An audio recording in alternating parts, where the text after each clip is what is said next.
সম্পর্কের জন্য অর্থ নয়, বিশ্বাসের প্রয়োজন। ভালোবাসার জন্য রূপ নয়, সুন্দর একটা মনের প্রয়োজন। আসসালামু আলাইকুম, শুভ সকাল। কেমন আছেন সবাই?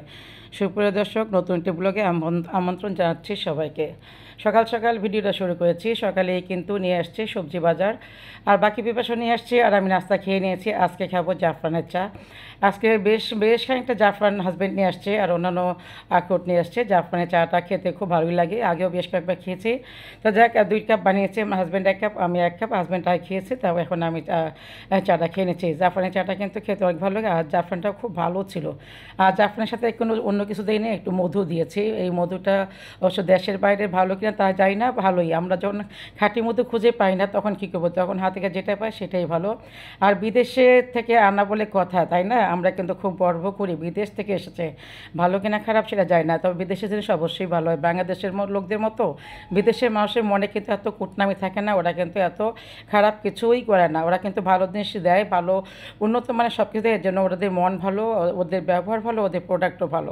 যাই, কথা বলতে বলতে কাটাকুটি সব শেষ। আমরা ফুলকপি কেটে নিয়েছি, আর রুই মাছ ভেজে নিয়ে, কাতলা মাছ ভেজে নিয়েছি। কাতলা মাছ দিয়ে ফুলকপি দিয়ে, সাথে দিয়েছি আলু দিয়েছি, আর যে বেগুন দিয়েছি, দিয়ে আজকে সবজিটা রান্না করেছেন। শীতের সবজি যেভাবে রান্না করি সেই ভালো লাগে। আর শীত তো কিন্তু মোটামুটি মোটামুটি বলবো না, কিছুটা পড়েছে, অতটা বলবো না যে এসি কিন্তু ছাড়তে হয় না, শুধু সেটাই, ফ্যান কিন্তু ছাড়তে হয় পুরাই।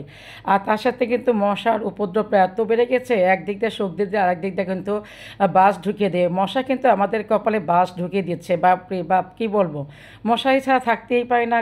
আমার মুখটা কেউ দেখলে বলবে কী হয়েছে, মুখে কি বসন্ত হয়েছে, এমন অবস্থা। আরেকটা করতেছি পালং শাক দিয়ে চচ্চড়ি, বা মসুর ডাল দিয়ে। পালং শাক দিয়ে মসুর ডাল দিয়ে চচ্চড়িটা কিন্তু খেতে খুব ভালো লাগে, শীতকাল তো।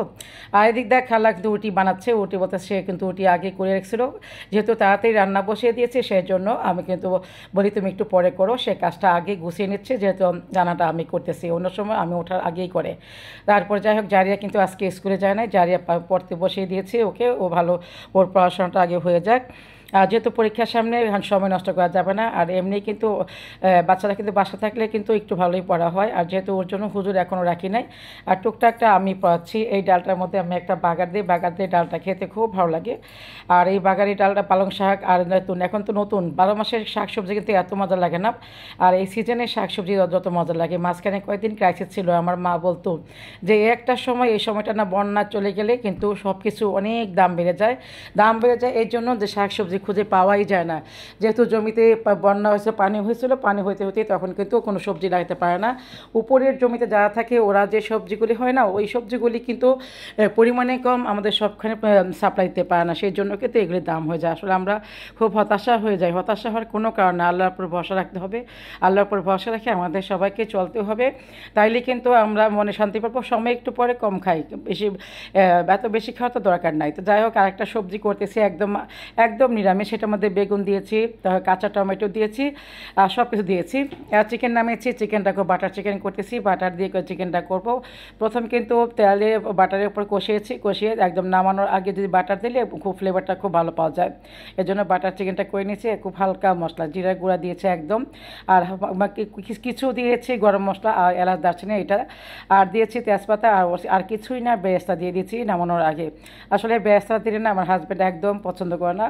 তারপর দিয়েছি, একটু ভিডিও করি সেই জন্য দিয়েছি, একটু দেখতে সুন্দর লাগলে কিন্তু ভালো লাগে। আগে বলে কি, আগে সবাই বলে না, আগে দর্শন দিই তারপরে গুণ বোঝারি। আর আমার একটা অভ্যাস, সাগু কিন্তু আমি প্রায় খাই। সাগুটা আমার এত পছন্দ কেন আমি জানি না। প্রতিদিন রাতে শোয়ার আগে একটু সাগু না খেলে আমার ভালো লাগে না। হয়তো সাগু, না হয়তো একটু পায়ে একটু শ্যামাই। তা যাই হোক, আজকে সাগুটা করেছি একটু গুড় দিয়ে। অন্যদিন করি শুধু লবণ দিয়ে, দুধ দিয়ে। শুধু দুধটা আমি না সহজে খেতে পারি না, তাই জন্য বেশি ঘন করে দুধ দিয়ে একটু সাগু খাই, অথবা একটু যে চিকন সেমাইটা ওটা খাই। আর ঘর দরজার অবস্থা এত খারাপ হয়েছে, বাতাসে এখন একদম আশেপাশে একদম পুরা দেওয়ালটা মানে ড্রাই, যে ডাস্টগুলি ভরে গিয়েছে। তা আমার খালাকে বললাম, সে তুমি এটা করে দাও, কিন্তু সে সময় পাচ্ছে না, বা সে নতুন আসছে তো এগুলি তেমন একটা বুঝে উঠতে পারতেছে না। তাই আমি একে ডাস্টার দিয়ে ডাস্ট করে দিচ্ছি।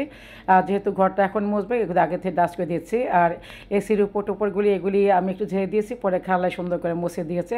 এগুলি কিন্তু প্রতি মাসে একবার করতে হয়। আর আমার তো ফার্স্ট ফ্লোর কিন্তু প্রচুর ডাস্ট আর ময়লা আসে, ক্লিন করে কুলাতে পারে না, এতটা এতটা ময়লা হয় সব কিছু আমি তো নেট দিয়ে সমস্ত জানলা দরজা বন্ধ করি, তারপরে কোত্থেকে আসে আমি খুঁজেই পাই না, পুরো দরজা সব বন্ধ। আখরোট নিয়ে আসছে, আর নিয়ে আসছি ওটসও নিয়ে আসছি। ওটসটা কিন্তু আমি মাঝে মধ্যে খাই, এটা বিকালের নাস্তা হিসাবেও মাঝে মধ্যে খাই বা সকালেও খাই ওটসটা, ওটস দিয়ে আর কলা দিয়ে।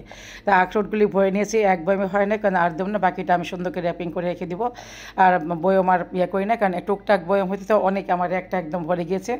আর ওটসটাও আমি ঢেলে নিচ্ছি।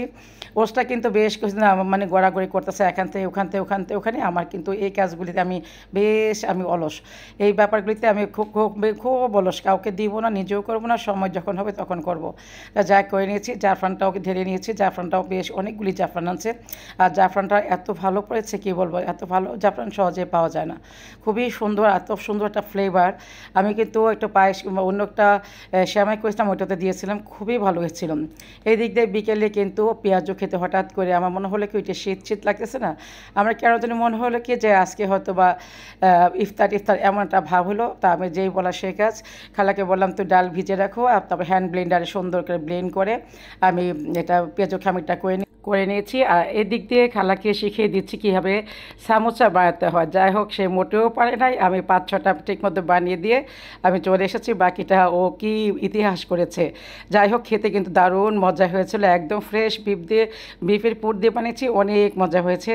আস্তে আস্তে দিয়ে আসছি, পরেগুলি আর শেয়ার করি নাই, পরেগুলি মোটামুটি ভালোই বানিয়েছিল, কিন্তু গরম গরম আমি আগে খেয়ে নিয়েছি। এক পল্লা নাস্তা তো শেষ হয়ে গেল। যাই হোক, এটা কিন্তু আমি শশার সাথে এনজয় করেছি। রুথি কিন্তু শশাটা কেটে নিয়েছে। এই দিক দিয়ে জারিয়া তার বোনের সাথে এত সুন্দর খেলতেছে, আমার এত ভালো লেগেছে কি বলবো। আসলে ঘরে ছোট বাচ্চা না থাকলে না ঘরটাই পূর্ণাঙ্গ হয় না। একটা ঘরের অলংকার হচ্ছে ছোট বাচ্চা। আমি বলবো এটা ঘরের অলংকার। এই যে ও না, ওকে হাতে কখনো মোবাইল দেই না, আর ওর মাকে বলে দিয়েছে, একদম কড়া ওয়ার্নিং দিয়েছে ওর হাতে যেন মোবাইল না থাকে। আমি যে মোবাইলটা ধরেছি না, ও কিন্তু কেন তাকিয়েছে, ও তাকিয়েছে মোবাইলের লাইটটা দেখে ও একদম বোনের সাথে খেলা বাদ দিয়ে লাইটটা দিয়ে তাকিয়েছে। আর এখনই এই 4 মাসের বাচ্চা এখনই বোঝে, মানে ওর বোন কি করে বোনের দিকে সারা দিন তাকিয়ে থাকে। ও পারে না দৌড়ে যে ওর বোনের গলা জড়িয়ে ধরে আর খেলাধুলা করে, এতটা পছন্দ করে। কিন্তু ওর বোনের দিকে কোনো হ্যাডেকই নাই, ওর তাকিয়ে আছে মোবাইলের দিকে, মোবাইলের লাইটটার দিকে। লাইটটা কেমন তো ওর কাছে খুব ভালো লাগতেছে, এজন্য তাকিয়েই আছে। ও 2 বোন ঠিক এইভাবে খেলা করে, ওকে রানী সাজায়, ওকে বউ সাজায়, এইভাবে সুন্দর 2টা পুতুল একসাথে ঘরে খেলা করে। আর জাবির যে কী মনে করে কিছুই যায় না, ও যে কী মনে করে ওকে, মানে কি বলবো, জাবির ওকে খুব মানে একা পেলে আদর করে, একা পেলে চুমু দেয়, কোলে নেয়, কিন্তু সবার সামনে খুব লজ্জা পায়, এত লজ্জা পায়, কারণ বড় হচ্ছে তো এখন সবই বোঝে। তাই এই ফলগুলি 2 দিন ধরে এই ব্যাগের মধ্যেই ছিল, গড়াগড়ি করতেছিল, এটা ধোয়া হচ্ছে না। এখন কিন্তু এই মালটাটা সবাই খায়, আমার কিন্তু খুব ভালো লাগে। আমি কিন্তু এই মালটাটা খাওয়া ধরেছি 2 বছর আগে। তাই যাই হোক, বিকেলবেলা কিছু তরকারি ছিল, আমি খালাকে বললাম যে এটা জাল দিয়ে নাও, এটা জাল দিলে তারপরে এটা ফ্রিজে উঠে, ফ্রিজে না টেবিলে দিয়ে দিও। এটা কিন্তু ফ্রিজে ছিল, বুঝতে পারি নাই, এই জন্য কিন্তু এটা বলছে যে নামিয়ে নাও। তারপরে এটা নামিয়ে নিয়েছে গরম করে, এবং টেবিলে দিলে খাওয়া হয়ে যাবে, এটা আগের দিন তরকারি ছিল। তাই যাক, জাবির কিন্তু এই সন্ধ্যার সময় ও বের হয়ে গিয়েছে। ওর কিন্তু নাস্তা কি খাবে, ও কিন্তু পেঁয়াজু এগুলি একদম খায় না। ও আজকে আমার সামনে ধরা পড়ে গিয়েছে, ও নিয়ে আসছে নুডলস। ও সেই ছোট্টবেলার মতো এখন আবার শুরু করেছে, ও নুডলস খাবে। হয়তো রান্না করে যদি পেঁয়াজ দিয়ে খায় তাহলে বলে অনিয়ন দিয়ে, আর যদি এমনি খায় এটা মশলা দিয়ে মাঝে মধ্যে খায়। তো যাই হোক, ওর পিছু পিছে গিয়ে ওকে একটা বেশ একটা কী বলবো, একটা হুঙ্কার দিয়েছি ওকে, যে আর কখনো বাইরে গেলে কিন্তু তোমার পাটা ভেঙে দিব। ও যাই হোক, ও খাবে পিৎজা, আমাকে বলছে পিৎজা। যাই হোক, আমি পিৎজার অর্ডার করে দিয়েছি। পিৎজার অর্ডার আমি না, পিৎজার অর্ডার ওর মা করে দিয়েছে। এই জারিয়াকে বা কাছ থেকে ওই জনি নিয়ে ওকে নিয়ে আবার খেলাধুলা, মানে পুতুলের মতো, এর কোল থেকে ও, ওর কোল থেকে ও, ওর কোল থেকে ও। মাসাল্লাহ, দেখতে দেখতে কিন্তু ও 4 মাসের হয়ে গেল, তাই না? মনে হলো যে ও তো গতকাল হয়েছে, কিন্তু দেখেন 4 মাস হয়ে গেছে। আলহামদুলিল্লাহ, সবাই মাসাল্লাহ বলতে ভুলবেন না, ওর জন্য দোয়া করবেন, ওরা 2টা বোনকে যেন মানুষ করতে পারি। আর জাবির তো আল্লাহর উপর ছেড়ে দিয়েছি। ওই তো পিৎজা চলে আসছে। পিৎজা জারিয়া আগের থেকে দাঁড়িয়ে ছিল যে পিৎজা আসলেই কিন্তু আগে তো দেয় যে কী বলে ইন্টারকমে ফোন দেয়, তারপরে যায়। তো ফোন পেয়ে ও দৌড় দিয়েছে, পিৎজাটা নিয়ে আসছে। আর এখন কিন্তু ভালোই, এত মানে সময় নষ্ট করে রেস্টুরেন্টে না গিয়ে ঘরে যে অর্ডার করে খাবার নিয়ে আসতেছে, যখন যা ভালো লাগতেছে নিয়ে আসতেছে। যুগের কত পরিবর্তন, তাই না? এই যুগের পরিবর্তন কিন্তু 5 বছর আগেও ছিল না। যাই হোক, যুগের পরিবর্তন হতে হতে তারপরে আবার যে কি হবে তা না মনে হয়। তাই এমন কি হতে পারে যে রেস্টুরেন্টটা পাশে চলে আসবে? আমার মনে হয় ওইটা হলে তো মনে হয় আরও মানে ভালো হবে, কেন? এখন যখন যা যেটা অনেকের ঘরেই দেখি যে সন্ধ্যার সময় ঘুম থেকে উঠেই অর্ডার দেয়, এটা অর্ডার দেয় ওইটা, যার যা পছন্দ সবাই অর্ডার দেয়। আমি আবার আমার ঘরে শাসনটা ঠিক রেখেছি, যা অর্ডার করা হবে সবাই মিলে একসাথে, মানে এটা করলে একদম কড়া শাসন। আমার হাতের মধ্যে তো একদম কি বলবে, মুখের মধ্যে তো একদম বকা থাকি, যেন আমার ভয়ে কেউ আর না। আর এটা ভেঙেই, আর যদি গরম ছাড়া আমি খেতে পাই না, এখনও গরম আছে। এখন ভিডিও কি করব, ভিডিও করার আগেই আমি একটা টান দিয়ে খেয়ে নিয়েছি, কারণ পরে একটু ঠান্ডা হলে আমি আর খেতে পারবো না। ওভেনে দিলে তো আমি পিৎজা একদম খেতে পারি না। যাক, অনেক ভালো, অনেক মজা ছিল পিৎজাগুলি। আর হবে না কেন, রেস্টুরেন্টের পিৎজা তো ভালোই, ঘরের পিৎজাও খারাপ না। কতক্ষণ ডলাডলি করবো, মাথামতি করবো, তার চেয়ে এবারে অর্ডার করে নিয়ে আসে, তো এটাই ভালো। আর এখন কিন্তু ইদানিং ঘরে কিন্তু পিৎজা বানানো প্রায় বন্ধই করে দিয়েছি। আর এখন হয়তো শীত পড়েছে, ভালো লাগবে কিচেনে কাজ করতে, ভালো লাগবে। আর শারীরিক অসুস্থতা সব কিছু মিলিয়ে কিন্তু এক হয়ে ওঠে না। কত কিছু জাবির বারবার আমার কাছে আসে, পিৎজা চায়, ডোনাট চায়, ক্রোসেন্ট চায়, কিন্তু এগুলি সবসময় খাওয়াই অভ্যাস তো। আর যেহেতু নিজে অনেকটা অসুস্থ হয়ে পড়েছি, আর কী বলে যে আর কিচেনে অনেক গরম, এখন আর সে আগের মতো হয় না। কিচেনে আমি ঢুকলে জাবির একদম এক্সাইটেড হয়ে থাকি, ভাবে ওর পছন্দের কোনো খাবার, কিন্তু আফসোস আমি ওর খাবারটা এখন আর রেডি করতে পারি না, কিনে এনেই খাওয়াই। আর হয়তো বা মাসে 2 মাসে একদিন হয়তো বা চেষ্টা করি, কিন্তু আগের মতো আর পারি না। যেহেতু বয়স হচ্ছে তো এখন আর আগের সাথে সময়ের সাথে দৌড়াইতে পারতেছি না, আমি একদম ক্লান্ত হয়ে পড়েছি।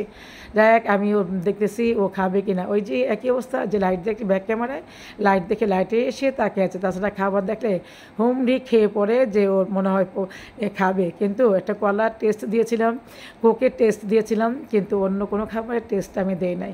তা যাই হোক, ও কিন্তু আবারও সে কিন্তু ক্যামেরার লাইটের দিকে তাকিয়ে আছে। তাই যাই হোক, আজকে সারাদিনে কী করলাম সবার সাথে সেটাই শেয়ার করেছি। ভালো লাগলে ভিডিওটা অবশ্যই এটা লাইক কমেন্ট করবেন। আর কি বলবো, বাচ্চাদের আনন্দেই আমাদের আনন্দ। বাচ্চারা ভালো থাকুক, সুখে থাকুক।